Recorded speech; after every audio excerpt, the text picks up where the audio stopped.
బాలు మీనాతోటి ఇలా అంటూ ఉంటాడు.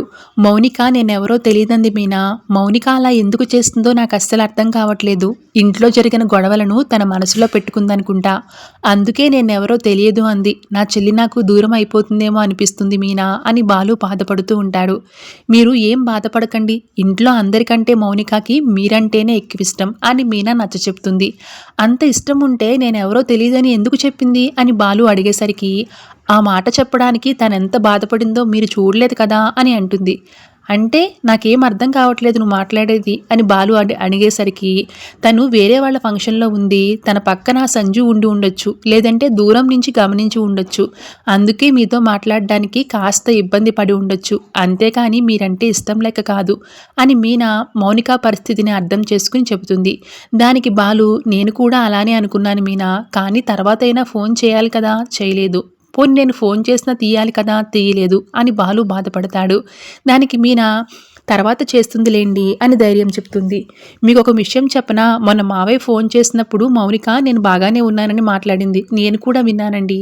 కాబట్టి మీరు మౌనిక గురించి ఎక్కువగా ఆలోచించి బాధపడకండి అని బాలుకి నచ్చచెప్పి బాలుని లోపలికి పంపించేస్తుంది. కానీ మౌనిక అలా ఎందుకు చేసిందని మీనా కూడా మనసులో ఆలోచనలో పడుతుంది. ఇక తరువాత ఇంట్లో మౌనిక నిద్రపోవడానికి సిద్ధమవుతూ ఉంటే సంజు వస్తాడు. సూపర్ మౌనిక, నా పెళ్ళానికి ఉండాల్సిన లక్షణాలని నీకు నెమ్మదిగా వస్తున్నాయి. నేను సూపర్ హ్యాపీ. పర్లేదు, నేను చెప్పినట్లుగా నువ్వు బాగానే చేస్తున్నావు. నువ్వు ఇలానే ఉంటే ఎప్పటికీ నా భార్యగా ఇంట్లో హ్యాపీగా ఉండొచ్చు అని అంటాడు. దానికి మౌనిక దేని గురించి మాట్లాడుతున్నారండి అని అడుగుతుంది.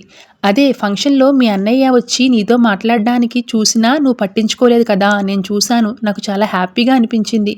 అలాగే నువ్వు మీ అన్నయ్యను బాధ పెడుతూ ఉండాలి. కళ్ళ ముందు ఉన్న చెల్లి పరాయి వారిలా మాట్లాడకుండా ఉంటే వాడు కుమిలిపోతుంటే అది కదా నాకు కావాల్సింది. అదే నేను నీ నుంచి కోరుకుంటుంది. ఇలా నువ్వు నన్ను సంతోషపెడుతూ ఇంట్లో ఏదో ఒక మూలన హ్యాపీగా పడుండు అని అంటూ ఉంటాడు. ఈలోగా మౌనికకి మీనా ఫోన్ చేస్తుంది. సంజు ఎదురుగా ఉండడంతో మౌనిక ఫోన్ కట్ చేస్తుంది. దాంతో ఫోన్ కట్ చేస్తుంది కాబట్టి ఏమైందా అని మీనా కంగారు పడుతుంది. అయితే ఆ ఫోన్ కాల్ కట్ చేసినందుకు కూడా సంజు చాలా హ్యాపీగా ఫీల్ అవుతాడు. వాళ్ళందరినీ దూరం పెట్టమని, ఇలాగే కంటిన్యూ చేయమని చెప్పి పడుకుంటాడు. మౌనిక మాత్రం ఫోన్ కట్ చేసినందుకు మనసులో చాలా బాధపడుతూ ఉంటుంది. Thank you so much.